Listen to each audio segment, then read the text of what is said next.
Magandang umaga mga kahuan, narito na ating ulat panahon ngayong araw. Magandang umaga. Happy Friday po sa ating lahat. Patuloy pa rin po ang epekto ng tatlong weather systems sa ating bansa. Una na po dyan ay ang amihan o northeast monsoon na siyang nakakaapekto pa rin po dito sa malaking bahagi ng northern and central Luzon, habang ang easterlies o yung hangin galing sa Pacific Ocean ay siya nagdadala pa rin po ng mainit na panahon sa malaking bahagi ng southern Luzon, Visayas, and Mindanao. Yung ating shear line o yung linya kung saan nagtatagpo po ang malamig na amihan at mainit na easterlies, meron pa ring epekto dito sa bahagi po ng central and southern Luzon, but then inaasang mawawala na rin po pagsapit ng hapon. Base naman sa ating latest satellite animation, meron tayong mga cloud clusters along the equator, pero wala naman itong nakikitang epekto sa ating bansa at hindi nasa magiging isang low pressure area or bagyo. For today po, asahan pa rin ang makulimlim na panahon dito sa mga probinsya po ng Aurora, Quezon, and Camarines Norte na siyang sasamahan ng kalat-kalat na ulan, light to moderate rains, and possible din po yung mga thunderstorms umaga hanggang hapon. Epekto po yan ng shear line o yung banggaan po ng mainit at malamig na hangin. Kaya magdala po ng payong kung lalabas ng bahay. Sa ating mga kababayan naman po dito sa Norte, particularly sa Batanes at sa Cagayan, asahan din yung makulimlim na panahon na sasamahan ng mga may hinang ulan dulot po ng northeast monsoon. Habang sa ating mga kababayan for the rest of Cagayan Valley, malaking bahagi po ng Cordillera Region, Ilocos Region, and the rest of Central Luzon, may epekto ng amihan, bahagyang maulap hanggang maulap na kalangitan na sinasamahan lamang po ng mga isolated or mga saglit na pag-ambon. Sa ating mga kababayan dito sa Metro Manila, natitirang bahagi po ng Calabarzon, rest of Bicol Region, at malaking bahagi po ng Mimaropa, bahagyang maulap na kalangitan ng iiral. So minsan kumukulim din po yung panahon, but then nagpapakita pa rin si Haring Araw. At yun nga lang dahil sa easterlies, magiging mainit at medyo maalinsangan sa malaking bahagi nito, lalo na sa may parting Camarines Sur and Masbate.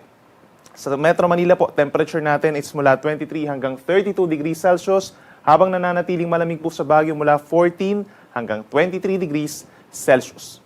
Sa ating mga kababayan po sa Palawan, mababa pa rin po ang tsansa ng mga pag-ulan at iiral yung maaliwalas na kalangitan.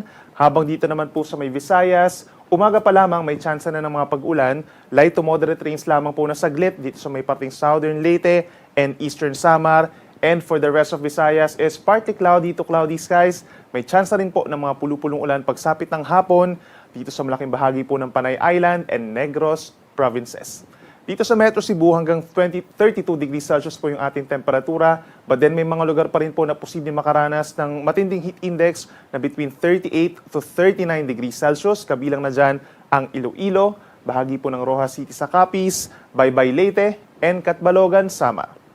Panghuli sa ating mga kababayan po sa Mindanao, umaga pa lamang may tsansa na ng mga kaulapan at mga may hinang ulan dito po sa may eastern sides, Dinagat Islands, Surigao del Norte, and Surigao del Sur, dahil po yan sa easterlies. And the rest of Mindanao is partly cloudy to cloudy skies, pero may chance pa rin po na magiging maaraw umaga hanggang tanghali. Pero pagsapit po ng tanghali, magiging mainit at malinsangan at ilan sa mga lugar pa rin po makakaranas ng nasa 39 to 40 degrees na heat index o mararamdamang init ng katawan ay ang Zamboanga City, Cotabato City, and Davao City. And may chance din po ng mga pulupulong pag-ulan.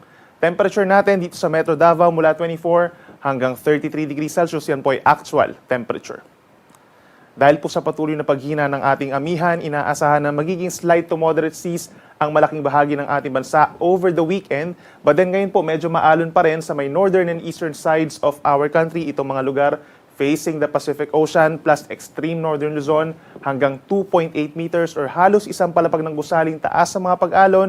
Medyo delikado pa rin po ito sa mga small sea vessels at sa mga lalo na sa ating mga kababayan na nangingisda. But in the coming days, wala naman tayong inaasahang gale warning or sea travel suspensions. Sunrise po natin ay 6:04 in the morning, sunset 6:06 ng gabi.